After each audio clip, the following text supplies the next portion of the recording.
Good afternoon, colleagues. I actually got the time to make this video for you. So, colleagues, this video specifically is going to be on the model of care, and every year I do get the idea that the word model kind of confuses students, and also the ABCD model from Klein-Bell kind of force students into a box as well.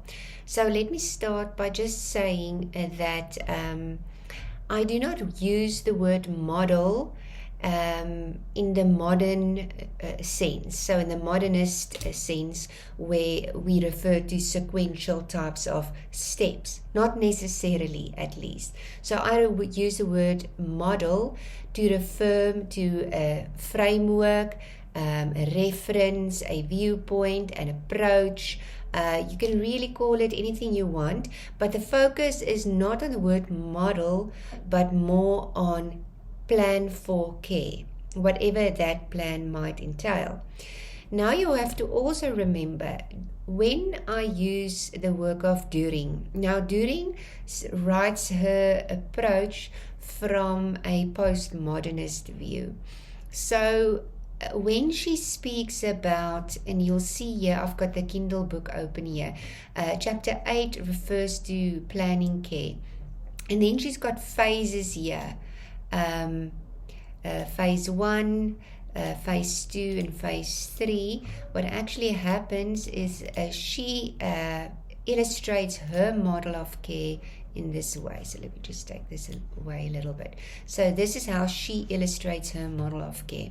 And there are different phases. Now, it is important that she use the word phase instead of step. Where Klein-Bell, Howard Klein-Bell, our other source, used the word model and steps. Now, so almost ABCDE or ABCD model of care, and then there's a B, C, and that is sequential. So the difference between the two is very, very important. Remember now that During's this model here is circular and not sequential, where Howard Klein-Bell's model is very much sequential. What does that mean? Sequential means that the first one must happen before the second one can happen. So A must take place before B can take place, before C can take place, before D can take place. Now, in During's type of approach, where she refers to phases rather than steps, she used a circular method, which means, let's say, for instance, you start with listening for the narrative themes, which would be a good place to start in your plan of care. You can move to assessing social privileges, and then you might feel that, but at some stage I need to go back to listening to narrative themes of loss, violence, and coping. So it means it is circular, and you can go back to a certain phase as you and the couple or the person feels who you are counseling. Where Howard Klein-Bell's model is sequential, A, B, C, D, E, and typically the counselor or the caregiver will move sequentially through these steps. Now, none of these are right or wrong. So this is not an evaluation or a judgment on which one is right or wrong. This is just to give you a guidance that there are different and varied ideas around a plan of care.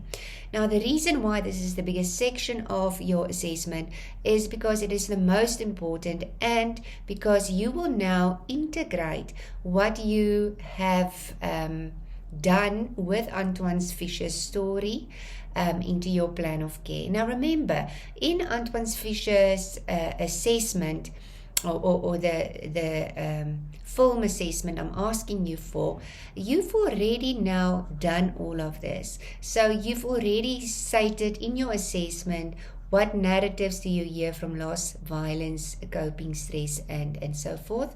And then you already assessed, did a systemic assessment. You did a a theological assessment or reflexivity, and so forth. So your plan of care must now integrate these different aspects. It must actually integrate the evaluations that you have done or the assessments that you have done on the narrative of Antoine Fisher. Because there's no use in doing these assessments or interpretations if you cannot use it to move forward with the care seeker. And you can now also use that in the way that, for instance, Kleinbell uses it with the ABCD, or you can use it in a circular format like here, or any other way. You can display it any other way you want. But if you did a proper assessment and interpretation, and you reflected theologically and also on yourself and on alterity and so forth, then you should be able to put a plan of care together that incorporates, remember now, your theological expertise, but also then your own position as a human being, as a companion on a person's journey, and then also where this person feels he or she, well, in Antoine's case, he wants to move into a direction. I don't know if this is very helpful, but it's important, because what I'm saying is there's no one right way. But I see that students tend to revert to Kleinbell's ABCD as if that is exactly what I'm expecting, and it is not. I've got no expectations, but what I can say is that the model of care or the plan of care that I receive every year is not sufficient on a master's level. We've worked through the book, we've worked through Kleinbell. We've discussed this now. You should already have a good understanding of what this type of approach to pastoral care should entail in terms of narratives, in terms of assessments, in terms of hospitality, in terms of respecting the mystery of the other, in terms of your theological frame of reference, a moral theology or so forth, in terms of embedded values and beliefs and coping practices, in terms of spiritual practices that kind of enhance this type of thing. So I don't know why. Okay, it halted there. Okay, I hope that makes sense. Just to give you an illustration of the different options there are in terms of models. And this is now not necessarily psychological models. I've uploaded it on Blackboard for you as well. It is under the section, which one is this? Learning Unit 8, Planning, Care, Liberative and Spiritual Integration. This is now my view. You won't have exactly the same view. But there at the very last section, I've just uploaded a few examples of how a model can look. Now, this is now During's model. I couldn't find an illustration for Kleinbell's, but Kleinbell's will typically look like this one. You see, it starts below with 1, 2, 3, 4, 5, 6, 7, 8, 9, 10, where it ends. This is very, very much sequential. The one builds upon the other to get to a certain point where you want to be, or you and your counselee want to be. So Kleinbell's would look much like this. It means it is sequential. But then you get different types of illustrations as well. And I'm also not saying you have to now go and compile an illustration. I just feel, it kind of helps me. What I normally do is I take a book and I somewhere with my hand write or draw a type of illustration, and then I add the different aspects. I see if it's going to work. Is this where I want it to go? Do I want this step to move into this step? Because if I see the holistic picture here, then I have like a bird's eye view, and I can say, no, this is not what I mean, and this is not what I want to say. So let's take this one out and replace it with something else, or let's try another illustration altogether. And then from my illustration, I work my narrative, so I explain my illustration, and therefore you also explain your plan of care. Now, that's what works for me. And I think the receiver of whatever you say also finds it easier to first see your plan illustrated. So I'm not saying, I don't know what your skills are on PowerPoint or whatever, but you can even draw it, take a picture of it, and upload it on the assessment. So you don't have to make it complicated. It's not about looking pretty. It's about serving a certain function and purpose. So here's another illustration of how a model can look. Now you will see this is now digital therapy for all severity levels. That is culture and language sensitive care. Let me just see. I'm not sure for what discipline this is, somewhere in the medical field. But as you can see, they've chosen a pyramid. You see a pyramid style. A pyramid style, sorry, I just want to take a sip of my coffee.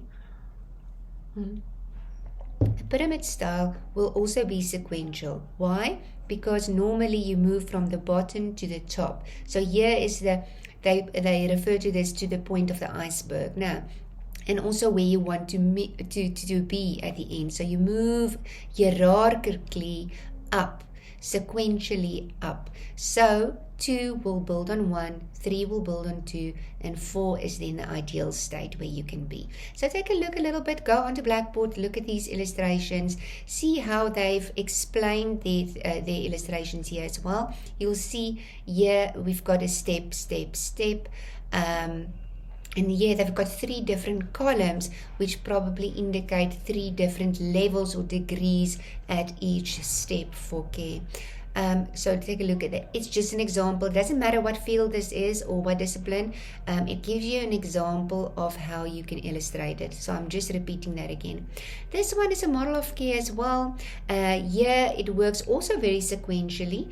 Although you can decide how you want to indicate it with the arrows. But now they've also got their 3 different columns, which indicates the different spheres that the care applies to. Now this can also be applicable to pastoral care. So it's on a biological level, on a psychological level, and on a social level. And then they've got different steps here to say, and probably from a medical point of view, they would look at the predisposing factors of the care seeker, which will be on a biological, psychological, and social level, then precipitating factors, then perpetuating factors, and then the protective factors, which here probably with the green is indicated that the protective factors will be implemented via these different steps. But now you see this model does illustrate sequential, because there's only one direction for the arrows to move. So step 1, step 2, step 3, 4, 5, 6, and 7. And it works from first the biological. It's a nice illustration, this one. It works from referring that step 1 will start in biology. The second step will start or go to the social level. And then also looking at the predisposing factors at the social level, and the remainder of the steps will focus on a psychological level. So this is probably a model in care for psychology.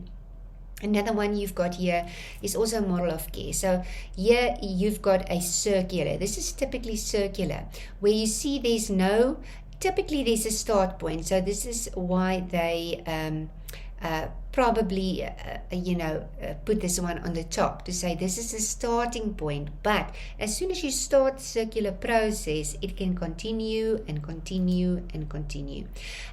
What you can also do by indicating it with arrows also pointing this side and this side, this side, is to show that you can either go this way or you can go that way. But normally you will start by moving in one direction, but you can start state if you want. If you choose a circular model, you can say, listen, but if you get to this step and you feel, you know what, you still have some work to do at this step, you are allowed, according to this framework, to move back to the next step. And then you've got another one. This is a self-care wheel, which is much the same as this circular model, but there's no arrows. So for me, the absence of arrows indicate that these are only components that one tends to, and that the people involved can choose which components to focus on first, and so forth. So this is arbitrary in terms of, at the very least, you have to include all the different components in your plan of care, but the direction and the degree is dependent on the people involved in the plan of care. Another one is a model of care here, which actually what I've done here is they've included a sequential process here. So 1, 2, 3, 4, which indicates that there are different steps to be achieved. And then they've got a little bit of a circular process as well. So this might indicate that during each step, a very circular process can be followed as well. So you can look at that option. This is another example. Here they've also chosen the different columns, and normally what columns indicate for me is different spheres or levels, if you want, and not steps necessarily, but the different levels or spaces that you need to attend to. And you'll see they've chosen to kind of elaborate on each space by including specific aspects here. And because there's also a lack of numbers and there's a lack of arrows, it kind of tells me also that you can move in any direction. But probably because there are columns, there will be a directional influence of a kind. But you'll see now here in the background, they've chosen a circle and different challenges and a triangle, which probably includes 3 different role players in that triangle. And here it says, if I can read this, circled in self-compassion. So you see what they've then indicated by the circle here at the background, because you see it's at the background, is that self-compassion is the golden thread that moves through each level, each phase, and each step, if you like. But what I would have liked here is an indication then either of numberings or arrows to explain to me how do I move about in this plan of care, and that's now both for the care seeker and for the caregiver. But you can also then explain that afterwards in a narrative. Another one here is, and they use the illustration of a house. But you can also see that there's 3 different blocks. So the house is in the middle, which in essence for me indicates micro level. This is in the micro level. This is this darker blue would be the meso level. We'll call it a meso level. And then the darkest blue would be the macro level. So probably what they did here is they indicated the level on a social level, or the sphere, the area on a social level that has an influence on the micro level or the nuclear family, because it seems to me here we are looking at a nuclear family and care for a nuclear family. So what they've done here, these different colors or blocks indicate the degrees, which is macro, meso, and micro. Macro, of course, is the greater society and community. The meso level is where you work school, clinicals, hospitals, clinics, and all of that. And then at the micro level, you are talking about the family, the nuclear family, extended family, and then also here it seems like there are social workers of a kind. So again, although there's no numbers and although there's no arrows, it still tells me that this is a type of a in the first place, the levels influence each other, vice versa. Now, from the micro level to the macro level, from the macro level to the micro level, it's got a reciprocal influence on each other, in other words. But here, because the micro level and the child and the family is placed on a house, it tells me that there are certain foundations of the house in which the care of the child is built, and then maybe here on top of this plan of care would be the parent or the caregiver or the family who's responsible for the child. So you can read a lot from an illustration. And then this last one I already showed you. This would be a typically sequential type of model, which is number 2 builds on 1, 3 builds on 2, 4 builds on 3. And you are typically then also not allowed to move back and forth unless indicated with arrows, but I don't see it here. And you'll see they've chosen to put it on an axis as well, which means that there are different degrees. So if this one, for instance, number 10, lies closer to low, it will indicate a lower degree. If this one here lies closer to high, let's say you go up, so here number 10 would be high and low, number 1 would be low and low, and that would be explained in your narrative and in terms of what intensities this then indicates. So colleagues, I hope that that makes it a little bit more clearer for you, and I've maybe planted some ideas, because that's really what it is. You need to go and decide specifically for Antoine, because remember, it will typically differ in nuances for each care seeker. But you have to go decide, also taking yourself into account, what are you going to be comfortable with and what do you think will work for a plan of care, and think in terms of a long-term plan of care and not only a quick fix. This is not crisis counseling.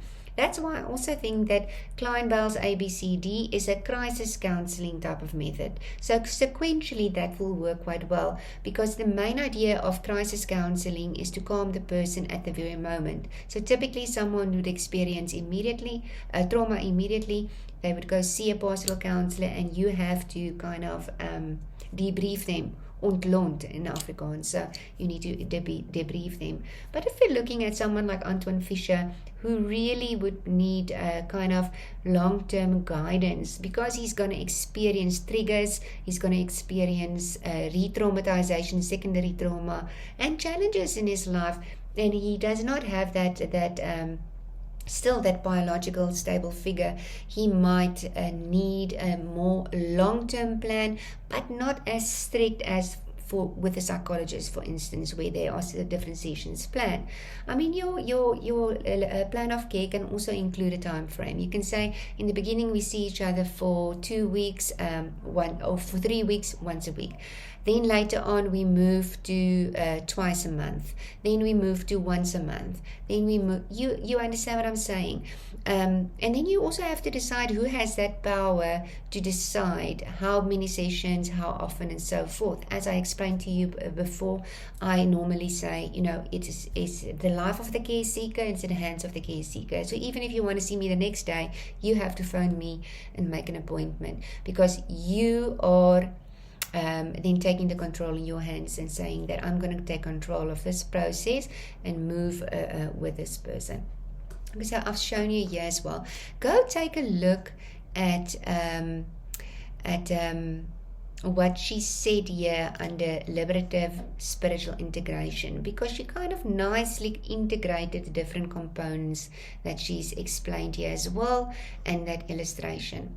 I'm going to now make you a second video where I'm going to move back to this assessments, so the assessments of your narrative and systemic assessments, so that I can just shine a little bit more light on that as well.